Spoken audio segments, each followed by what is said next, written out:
महिला आरक्षण बिल पर राज्यसभा में इस वक्त बहस चल रही, सीधे आपको लिए चलते हैं।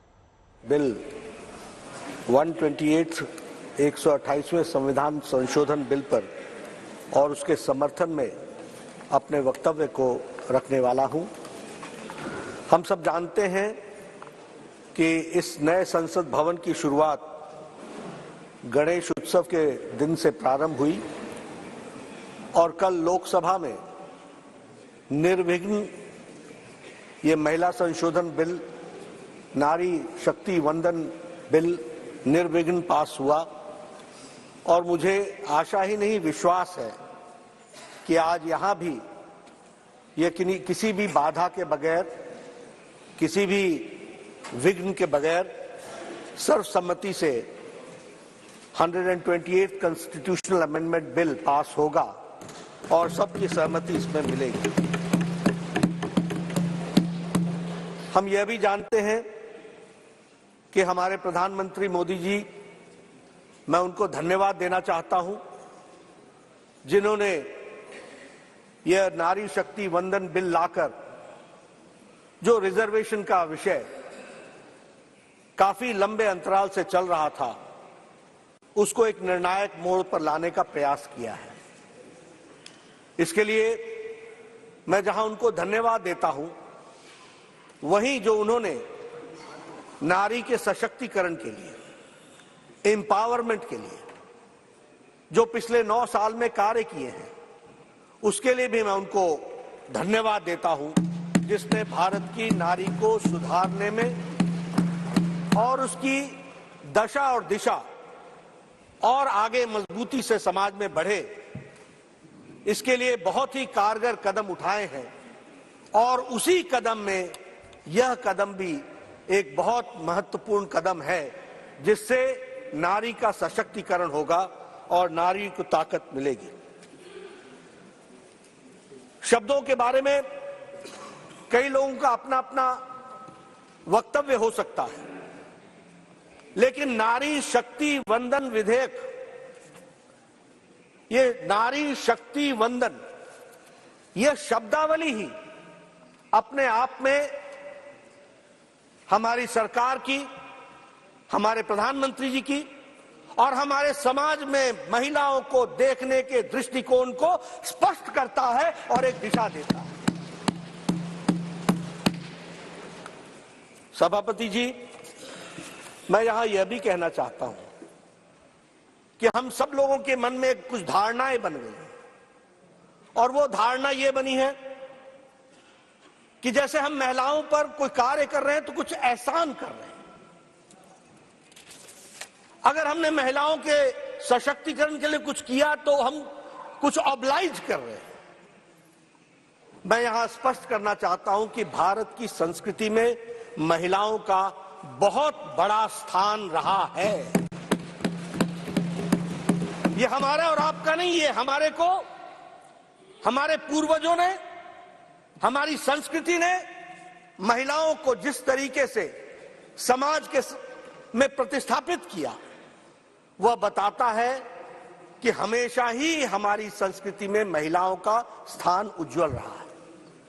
इसलिए वो पिछड़े हैं, वो असहाय हैं, वो अबला नारी, ये शब्दावली हमारी नहीं रही है और हमने नारी को शक्ति के रूप में देखा, देवी के रूप में देखा और समाज को दृष्टि देने वाली।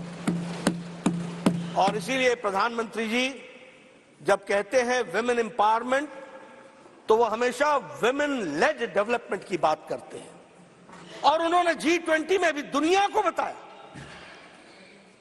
that it is not only women empowerment, it is a women-led development. यह भारत की सोच को प्रतिपादित करते हुए दुनिया के सामने रखने का काम हमारे प्रधानमंत्री मोदी जी ने G20 के माध्यम से भी किया है। मैं जब भारतीय संस्कृति की बात करता हूं, तो भारतीय संस्कृति में नारी का स्थान अगर हम देखें तो आर्थिक स्वायत्तता में हमेशा उसका स्थान रहा। उसके सामाजिक जीवन में आर्थिक स्वायत्तता रही। अध्यात्म से लेकर अध्यापन तक नारी का विशेष योगदान रहा है। और अगर हम हड़प्पन काल की भी बात करें तो वो जो कांस्य की मूर्ति डांसिंग गर्ल है, वह बताता है कि हमारे समाज में महिलाओं को कितनी स्वतंत्रता थी और कितना इंडिपेंडेंस था, यह भी उसमें से दर्शाता है। यह दीगर बात है कि कुछ हमारे, जब हम गुलामी के काल से गुजरे, मेडिवल पीरियड से गुजरे, तो उस समय पर्दा सिस्टम से लेकर के महिलाओं का जरूर कुछ जो उत्थान का स्थान था उसमें कमी आई, लेकिन भारतीय संस्कृति में उसे हमेशा ऊर्जा का स्थान दिया गया, देवी का स्थान दिया गया, शक्ति के रूप में देखा गया। और हमारे यहां शब्दावली भी वैसी है, गौरी शंकर, गिरजा शंकर, भवानी शंकर, सीताराम, राधे श्याम। अब हमको दुनिया समझाए लेडीज फर्स्ट, ये हमारे साथ एक तरीके से मजाक नहीं तो और क्या है, हमारी संस्कृति को समझने की आवश्यकता है। और वैदिक काल में भी विदुषियों की कोई कमी नहीं थी। वैदिक काल में भी अगर हम देखें तो अगर जब शास्त्रार्थ आदि शंकराचार्य जी के साथ जब मंडन मिश्र जी का हुआ, तो आप जानते हैं उसमें न्यायाधीश कौन था? उसमें न्यायाधीश मंडन मिश्रा जी की पत्नी उभय भारती थी, यह भी हमको ध्यान में रखना चाहिए। उसी तरीके से यजुर्वेद काल में महिलाओं को बराबर का स्थान दिया गया और कहा गया कि राजा अगर न्याय प्रेमी है तो रानी भी न्याय प्रेमी होनी चाहिए, इतनी दूर की सोच रखी गई थी, यह भी हमको ध्यान रखना। उसी तरीके से 4th सेंचुरी में, 4वीं सेंचुरी में प्रभावती गुप्त जो इंडियन हिस्ट्री में प्रथम राज्य इन्होंने किया, वह बताता है कि महिलाओं का कितना गौरवमय इतिहास रहा है। रानी जीजाबाई जो मराठा रानी के रूप में जानी गई, उनका जो गाइडेंस थी, उनका जो डायरेक्शन था, उसने छत्रपति शिवाजी को हिंदवी स्वराज्य बनाने के लिए प्रेरित किया, यह भी हमको ध्यान में रखना चाहिए।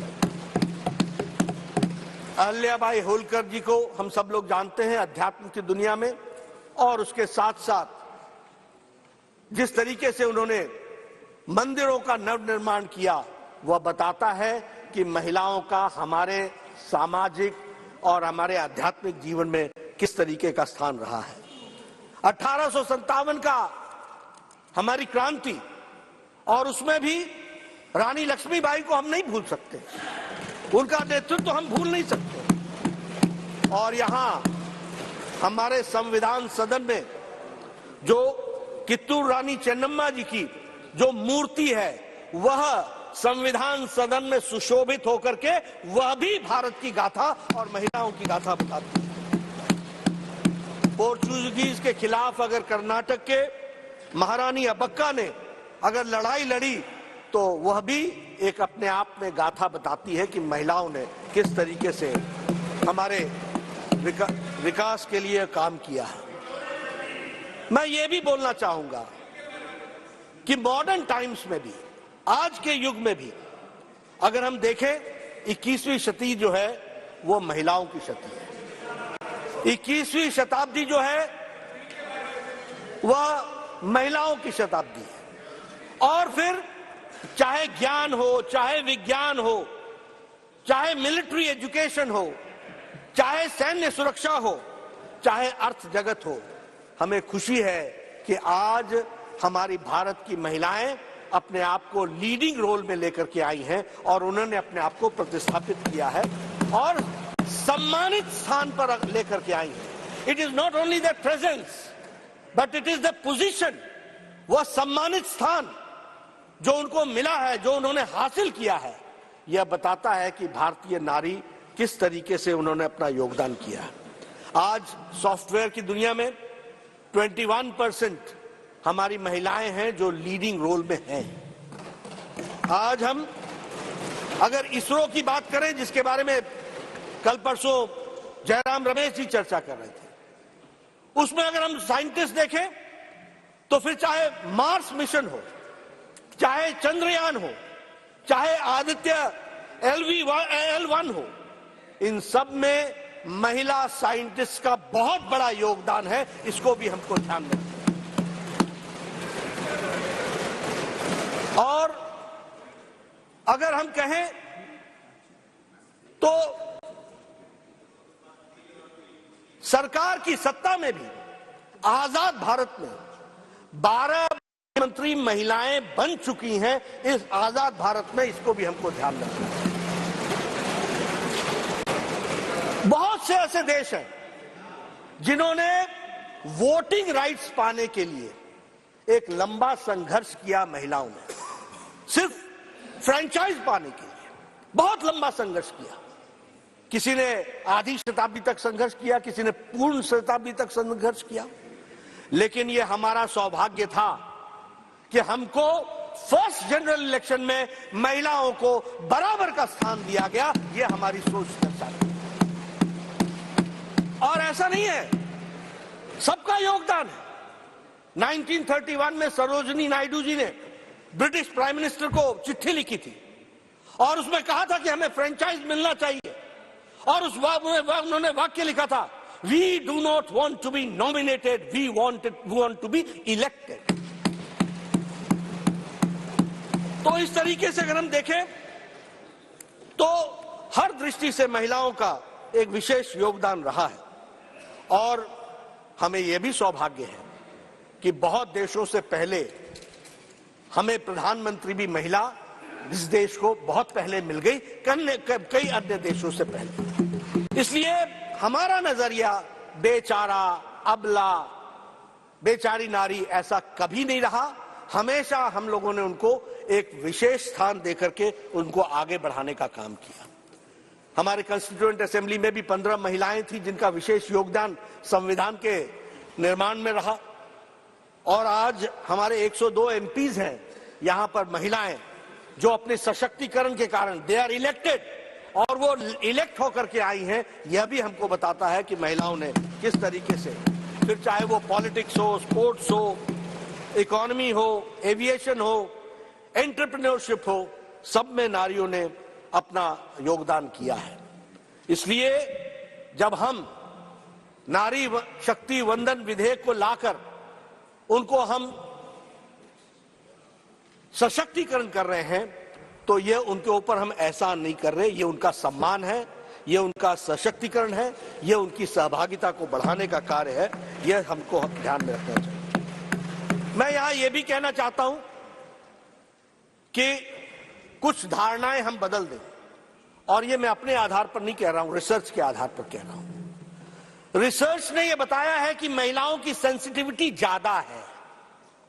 रिसर्च ने यह भी बताया है कि महिलाओं की सेंसिटिविटी विषयों पर डिसीजन मेकिंग कैपेसिटी ज्यादा तेज है और ज्यादा फास्ट है। मुझे याद है 1993 में मैं पहली बार विधायक बनकर के बीजेपी ग्रुप का नेता बना था। उस समय पंचायतों में रिजर्वेशन हुआ था विमेन का। और जब हम समाज में घूमते थे तो पता नहीं पुरुष प्रधान समाज क्या क्या बातें करता था। ये कुछ नहीं कर सकेंगी, ये तो पता नहीं सरकार ने क्या सोच लिया है, ऐसे थोड़ी ना काम चलता है, ये क्या जाने। इस तरह की बातें हमको सुनने को मिली थी। मैं इसका फर्स्ट हैंड विटनेस हूं। लेकिन महिलाओं को पंचायत में बराबर का स्थान मिला। और मैं आपको बताना चाहता हूं कि अब रिसर्च ये बताती है कि women are more accessible than men as a public representative. अब ये रिसर्च बताती है कि कलेक्टिवली नशा के खिलाफ महिलाओं ने आवाज उठाई है। अब यह बताती है कि the corruption level is less where there are women representative. यह भी बात समझ करके मैं पुरुषों के खिलाफ नहीं बोल रहा हूं, इसको अन्यथा ना लीजिएगा। लेकिन जो रिसर्च की दृष्टि से अभी यूनाइटेड नेशंस की एक रिसर्च आई है और यूनाइटेड नेशंस की रिसर्च ने यह कहा कि वाटर स्केर्सिटी में काम करने में और वाटर स्कैर्सिटी को दूर करने में महिलाओं के नेतृत्व में 62% ज्यादा काम हुआ है इस तरीके की रिसर्च में। इसलिए उनकी कैपेसिटी, और आप तो जानते ही हैं कि महिलाएं घर चलाती हैं, इसलिए बजट का भी जितना उनको ज्ञान होता है और जितनी सेंसिटिविटी होती है वो हम सबको मालूम है, अपने घरों में भी हम सबने देखा। इसलिए उनकी capacity, decision making, financial sense, इसको हमको अप्रिशिएट करना चाहिए और उसको भी हमको ध्यान में रखना चाहिए।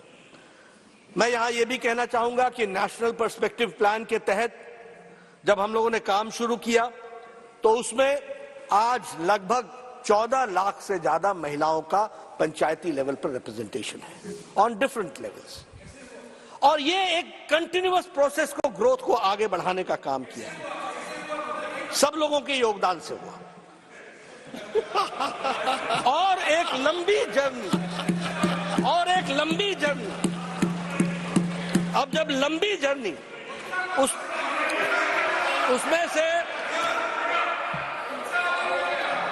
उसमें से इस कार्य को आगे बढ़ाने का काम किया। एक बात बताऊं मैं आपको, माननीय नड्डा जी, जब चारों तरफ देखते हैं तो जब नई नई पंचायत व्यवस्था आई थी और गांव में जाता था तो पूछता था कि आप कौन है, मीटिंग में आते थे, कहते थे मैं सरपंच पति, मैं प्रधान पति, मैं जिला प्रमुख पति।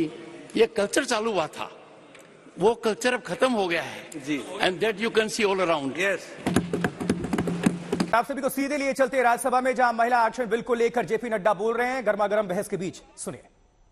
और स्वच्छता अभियान, प्लीज सिट डाउन, सॉरी, इसके बारे में, डोंट फोर्स माय हैंड्स।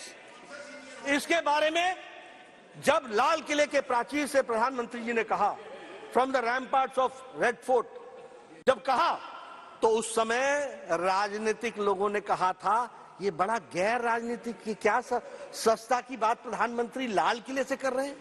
कुछ लोगों ने मजाक उड़ाया था, कुछ लोगों ने हंसी उड़ाई थी, और बेटी बचाओ बेटी पढ़ाओ की बातचीत करते हुए प्रधानमंत्री जी ने कहा था कि हम लड़कों की चिंता करते हैं लेकिन हम लड़कियों के बारे में चिंता नहीं करते हैं, हमको उसके बारे में चिंता करनी चाहिए।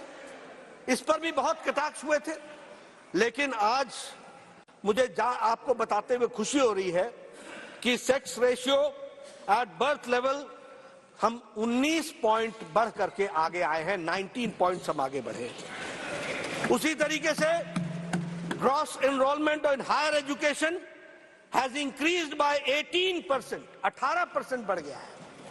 उसी तरीके से फर्स्ट टाइम देश में सेक्स रेशियो टोटल पॉपुलेशन का, out of 1000 male, females are 1020, female का सेक्स रेशियो बढ़ गया। ये आज बेटी बचाओ बेटी पढ़ाओ का हम सबको ध्यान में आता है कि हम सबको उसका क्या फायदा करना है। जहां तक स्वच्छ भारत का सवाल है, 11 साढ़े 11 करोड़ इज्जत घर बनाना, मैं यहां बोलना चाहता हूं, 50 साल से ज्यादा आप राज किया आपने। हम लोग भी जब नेशनल हाईवे पर जाया करते थे तो झुंड की झुंड महिलाएं अपने दैनिक नित्य क्रम के लिए हाईवे से गुजरती हुई हम देखते थे। हम देखते थे कि वो सूर्यास्त और सूर्योदय का इंतजार करती थी, क्योंकि उनको अपना दैनिक नित्य कर्म उससे पहले करना होता था। क्या स्थिति थी और संख्या क्या थी? 12 करोड़। कभी सोचा नहीं था, कभी समझा नहीं था कि ये कैसी समस्या है। समझते भी कैसे? अगर सिल्वर स्पून से के साथ पैदा होते हैं, वो क्या जाने गरीब का दर्द, वो समझते हैं तो प्रधानमंत्री मोदी जी समझते हैं कि गरीब का दर्द क्या होता और गरीब बहन की तकलीफ क्या होती। आज 12 करोड़ बहनों को इज्जत घर दिया गया है। 12 करोड़ बहनें जब हम बोलते हैं तो 12 करोड़ चिल्ड्रन भी साथ में जुड़ते हैं, 12 करोड़ फैमिलीज भी साथ में जुड़ती हैं। किस तरीके का उनके साथ बर्ताव होता था, क्या क्या उसके साइड इफेक्ट, बैड इफेक्ट्स होते थे, वो सब हम सबको मालूम है। उनको इज्जत देने का काम प्रधानमंत्री मोदी जी ने किया और यूनाइटेड नेशंस ने भी उसको रिकॉग्नाइज किया और प्रधानमंत्री जी को उसके लिए सम्मानित किया। यह भी हमको ध्यान में रखना चाहिए। उसी तरीके से अगर हम प्रधानमंत्री आवास योजना की बात करें आपको जानकर के खुशी होगी कि प्रधानमंत्री आवास योजना में हमारे 69% ओनरशिप जॉइंटली या इंडिविजुअली महिलाओं के पास है, महिलाओं को भी। एलपीजी गैस कनेक्शन, मैं हिमाचल के गांव से आता हूं, मुझे मालूम नहीं कि आप लोगों ने गांव को कितना देखा होगा, लेकिन हमारे यहां गांव में बहनें सुबह 4 बजे उठती थी, जंगलों में जाती थी, पेड़ों पर चढ़ती थी, लकड़ी काटती थी, लकड़ी का बोझा लेकर के आती थी, सवेरे उस लकड़ी को जलाती थी। और कच्ची लकड़ी को जलाना कितना कठिन काम है और कितना धुआं निकलता है उसमें से, उसका अंदाजा लेना चाहिए। आंखों से पानी आ जाता था, फेफड़े खराब हो जाते थे। इस तरीके का जीवन जीती थी हमारी बहनें। आज एलपीजी गैस कनेक्शन के कारण, और एलपीजी गैस कनेक्शन की जब मैं बात करता हूं तो उसकी भी संख्या 9 करोड़ से ज्यादा है, यानी 9 करोड़ लोग, 9.58 करोड़ बहनें जिनको एलपीजी गैस का कनेक्शन दिया गया, और उसके माध्यम से उनको आज वो 5 मिनट के अंदर पतिदेव को भी चाय पिलाती हैं, घर को संभालती हैं, और उनका एम्पावरमेंट हुआ है, उनका सशक्तिकरण हुआ है। यह परिस्थिति आकर के खड़ी हुई है। अगर मैं बात करूं जल जीवन योजना के बारे में, मुझे याद है पहाड़ों में बहनें 2-2 किलोमीटर नीचे पहाड़ से उतरकर पानी लेने के लिए, एक घेला पानी लेने के लिए 2-2 घंटे लगाती थी। नीचे जाना, पानी लाना और फिर चढ़ाई चढ़ करके घर पहुंचना। ये परिस्थिति हमने देखी है। आज जल जीवन मिशन में 10 करोड़ घरों को और 68% हमारा पानी का कनेक्शन का कवरेज दिया जा रहा है। मुद्रा योजना 70% लोन्स उसमें सैंक्शन हुए। ट्रिपल तलाक एक सामाजिक बुराई, और उसमें भी मैं बता दूं, जो आकाएं लंबे समय तक राज करते रहे उनको मालूम होना चाहिए, there is no triple talaq in Bangladesh, there is no triple talaq in Pakistan, there is no triple talaq in Iran, there is no triple talaq in Iraq, there is no triple talaq in Syria, there is no triple talaq in Indonesia.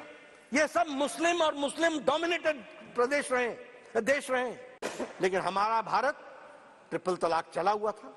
Supreme court ने कह रखा था, उसके बावजूद भी क्यों? क्योंकि हम माइनॉरिटी की पॉलिटिक्स करते थे, अपीजमेंट की पॉलिटिक्स करते थे, ये वोट बैंक की पॉलिटिक्स करते थे। ये प्रधानमंत्री मोदी जी की इच्छा शक्ति थी। आज ट्रिपल तलाक खत्म हो गया और मुस्लिम महिलाओं को इज्जत से जीने का अगर अधिकार दिया तो प्रधानमंत्री मोदी जी ने। उसी तरीके से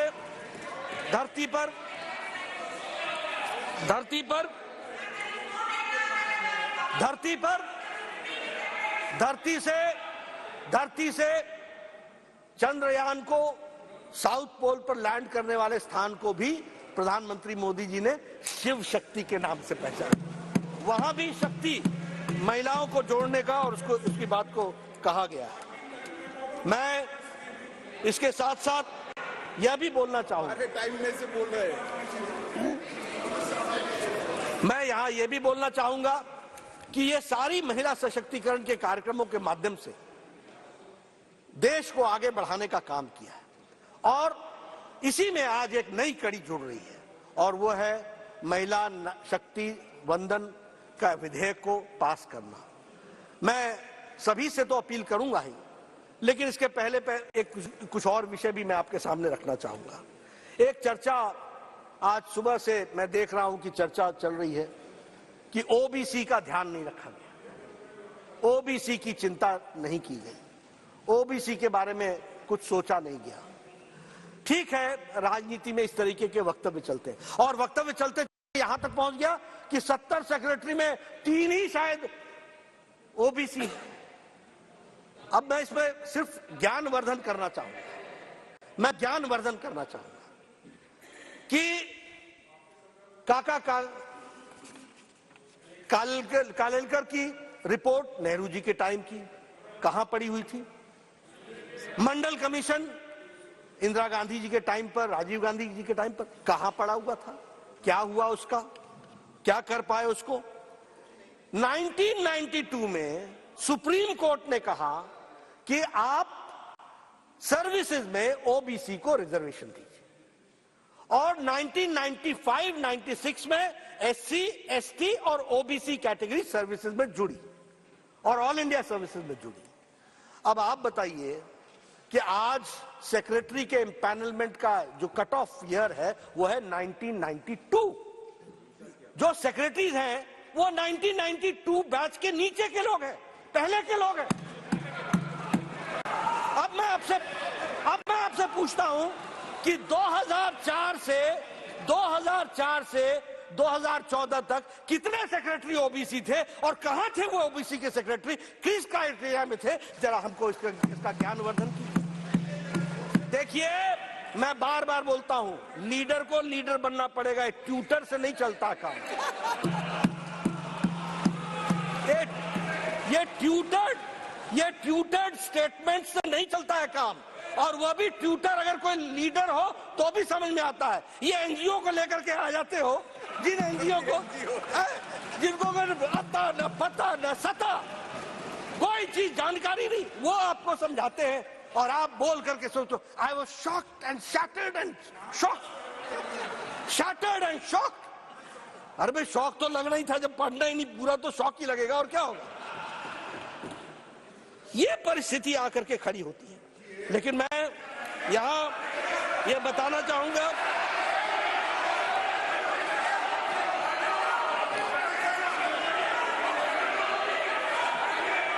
इस देश को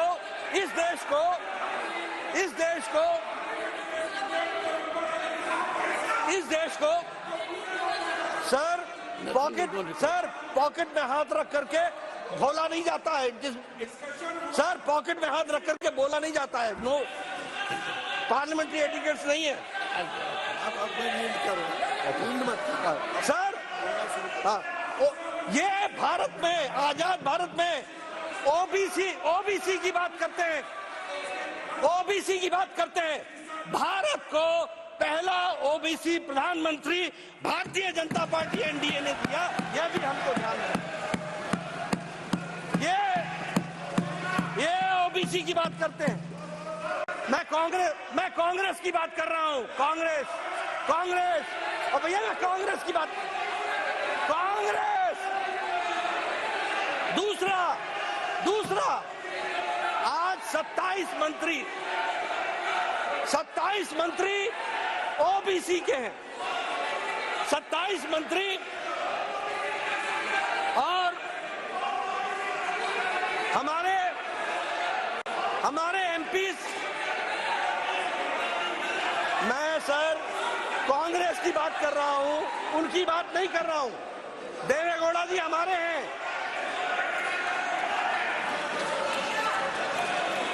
ओबीसी, मैं कांग्रेस की बात कर रहा हूं। Congress, I am not talking about Janata Dal, I am talking about Congress. That first Prime Minister has been given by NDA OBC, that is Narendra Modi, by NDA. Never Congress has given. मैं OBC, मैं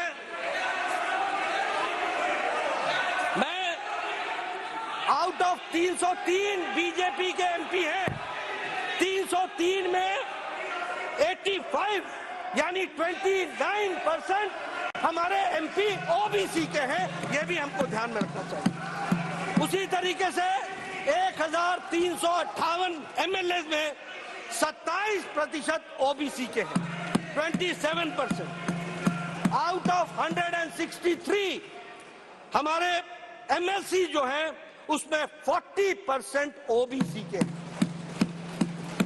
मैंने जैसा कहा कि 303 एमपी में 85 यानी 29% MPs are from OBC. Out of 1358 MLAs we have 27% OBC, and I repeat that among the MLCs 163 हमारे MLCs हैं, जिसमें से 40% ओबीसी है। यह भी हमको ध्यान में रखना। इसलिए अगर कहा जाए फिर मैं बोल रहा हूं, कांग्रेस की बात कर रहा हूं, कांग्रेस के जितने एमपी हैं उससे ज्यादा तो हमारे ओबीसी एमपी हैं। ये भी हमको ध्यान रखना चाहिए, ये भी हमको ध्यान रखना चाहिए। इसलिए ये और देखिए मैं सिर्फ लोकसभा की बात कर रहा हूं। अगर लोकसभा और राज्यसभा मिला ले तो आपसे कहीं ज्यादा हम निकल जाते हैं, ये भी आपको ध्यान रखना। इसलिए और आप ओबीसी की बात करें, आप ओबीसी की बात करें, जो एक बार नहीं अनेकों बार ओबीसी को गाली दे और एक बार नहीं अनेकों बार बोले मैं नहीं माफी मांगूंगा, ये इस तरह की बातचीत है। इसलिए मैं ये कहना चाहता हूं, सब लोगों का साथ मिलना चाहिए, सबकी सद्बुद्धि आए, सब लोग मिलकर के चलें, नारी सशक्तिकरण में अपने आप को जोड़ करके चलें और इस काम में अपना योगदान करें। और हम ओबीसी समर्थक होते हुए समाज को सबको साथ लेकर के चलने की बात कहते हैं। इन्हीं शब्दों के साथ इसका मैं समर्थन करता हूं और सबसे समर्थन करता हूं।